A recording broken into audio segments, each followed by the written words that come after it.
प्रिय विद्यार्थियों, आप सभी का वीडियो चैनल पे स्वागत है। आज हम चर्चा करेंगे सामाजिक अनुसंधान के प्रकार, टाइप्स ऑफ सोशल रिसर्च। ये सामाजिक अनुसंधान की पद्धतियाँ पुस्तक अपनी चल रही है, उसका अपन ने आज ये दूसरा अध्याय प्रारंभ किया है। सामाजिक अनुसंधान की पद्धतियाँ महाराजा गंगा सिंह विश्वविद्यालय के बीए पार्ट सेकंड के फर्स्ट पेपर के रूप में पढ़ाई जा रही है और यही पर्चा राजस्थान विश्वविद्यालय के बीए पार्ट सेकंड के फर्स्ट पर्चे के रूप में पढ़ाया जा रहा है। तो अब हम स्टार्ट करते हैं सामाजिक अनुसंधान के प्रकार। सामाजिक शोध अध्ययनों में कई आधारों पर भिन्नता पाई जाती है। कुछ शोध कार्य किसी जिज्ञासा को शांत करने के लिए, तो कुछ केवल ज्ञान प्राप्ति के लिए किए जाते हैं। कुछ का लक्ष्य प्राकल्पनाओं का निर्माण करना तथा कुछ शोध अध्ययनों का कार्य किसी प्राकल्पना की सत्यता की जांच करना होता है। किसी शोध का लक्ष्य किसी घटना का यथार्थ चित्रण करना, किसी का सामाजिक समस्याओं के निराकरण हेतु विकल्पों का पता लगाना तथा कुछ का सामाजिक नियोजन एवं नियोजित परिवर्तन की प्रभावता का पता लगाना और समाज कल्याण व विकास कार्यक्रमों के सफल संचालन में योग देना है। इन विभिन्न लक्ष्यों या प्रयोजनों के आधार पर सामाजिक शोध या अनुसंधान के हम निम्न प्रकारों की चर्चा करेंगे।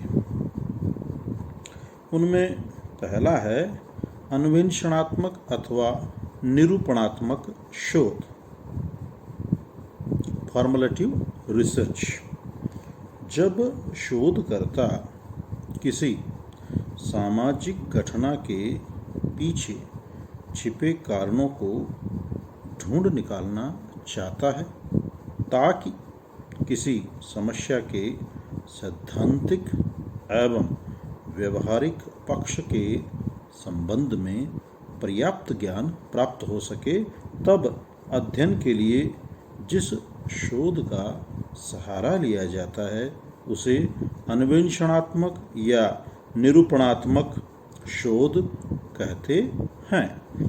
इस प्रकार के शोध का उद्देश्य किसी समस्या के संबंध में प्राथमिक जानकारी प्राप्त करके प्राकल्पना का निर्माण और अध्ययन की रूपरेखा तैयार करना है।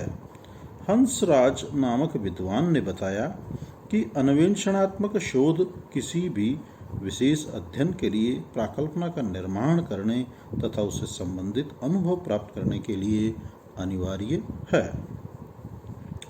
इस प्रकार के शोध द्वारा विषय अथवा समस्या का कार्य कारण संबंध ज्ञात होता है। परिणाम स्वरूप घटना में व्याप्त नियमितता एवं श्रृंखलाबद्धता को स्पष्टतः समझा जा सकता है। इस प्रकार के शोध के माध्यम से शोध विषय की उपयुक्तता का पता भी लगाया जाता है। उदाहरण के रूप में यदि हम यह जानना चाहते हैं कि किशोरों एवं युवकों में विचलित व्यवहार या अपराधी व्यवहार के लिए कौन कौन से कारक उत्तरदायी हैं, तो इसके लिए हमें अन्वेषणात्मक शोध का सहारा ही लेना पड़ेगा। इस प्रकार की शोध की सफलता के लिए कुछ अनिवार्य दशाओं का होना आवश्यक है। अन्य शब्दों में ऐसे शोध के लिए निम्नलिखित अनिवार्यताओं पे विशेष रूप से ध्यान दिया जाना चाहिए। पहला है संबद्ध साहित्य का अध्ययन, review of related literature, alternate literature. विषय से संबंधित प्रकाशित या अप्रकाशित साहित्य का अध्ययन प्रथम अनिवार्यता है। इसके अभाव में हम विषय को सही रूप से नहीं समझ सकेंगे और ना ही ठीक से प्राकल्पना का निर्माण कर पाएंगे। अतः आवश्यक है कि सर्वप्रथम विषय से संबंधित उपलब्ध साहित्य का गहनता के साथ अध्ययन किया जाए। इसमें समय, श्रम, धन में बचत होगी। दूसरा है अनुभव सर्वेक्षण, एक्सपीरियंस सर्वे। यहाँ विषय से संबंधित अनुभव रखने वाले लोगों का पता लगाना, अध्ययन हेतु उनका चुनाव करना, उनसे संपर्क स्थापित करना और उनके अनुभवों से लाभ उठाना, इस प्रकार के शोध में आवश्यक है। कभी कभी शिक्षा के अभाव, साधनों की सीमितता एवं कुछ अन्य कारणों से कुछ अनुभव प्राप्त व्यक्ति अपने अनुभवों को लिखित रूप में मूर्त रूप नहीं दे पाते। ऐसे व्यक्तियों को खोज निकालना और उनके अनुभवों से विषय से संबंध में जानकारी प्राप्त करना शोधकर्ता के लिए नितांत आवश्यक है। यह जानकारी उसके लिए पथ प्रदर्शक के रूप में कार्य करेगी। तीसरा है सही सूचनाओं का चुनाव, सिलेक्शन ऑफ प्रॉपर रेस्पोंडेंट। शोध की सफलता इस बात पर निर्भर करती है कि ऐसे सूचनादाताओं का चयन किया जाए जिनसे विषय के संबंध में ऐसी महत्वपूर्ण जानकारी मिल सके जो अध्ययन हेतु वास्तविक अंतर्दृष्टि प्रदान कर सके। सूचनादाताओं का चुनाव प्रत्यक्ष एवं अप्रत्यक्ष दोनों ही विधियों के द्वारा किया जाना चाहिए। उदाहरण के रूप में यदि ग्राम पंचायतों का अध्ययन करना है तो प्रत्यक्ष विधि के अंतर्गत सरपंचों, पंचों तथा ग्राम पंचायतों से संबंधित अधिकारियों व कर्मचारियों में से कुछ का चयन किया जाना चाहिए। अप्रत्यक्ष विधि के अंतर्गत उन लोगों का चयन किया जाना चाहिए जो प्रत्यक्ष रूप से ग्राम पंचायत से संबंधित तो नहीं है, परंतु जिनके पास इससे संबंधित महत्वपूर्ण जानकारी है। ऐसे व्यक्तियों में स्कूल अध्यापकों, अन्य सरकारी कर्मचारियों तथा गांव के कुछ सम्मानित व प्रतिष्ठित नागरिकों को लिया जा सकता है। इससे विषय के विभिन्न पक्षों को समझने में मदद मिलेगी। अगला इसका जो आवश्यक चरण है वो है उपयुक्त प्रश्न पूछना, प्रॉपर क्वेश्चनिंग।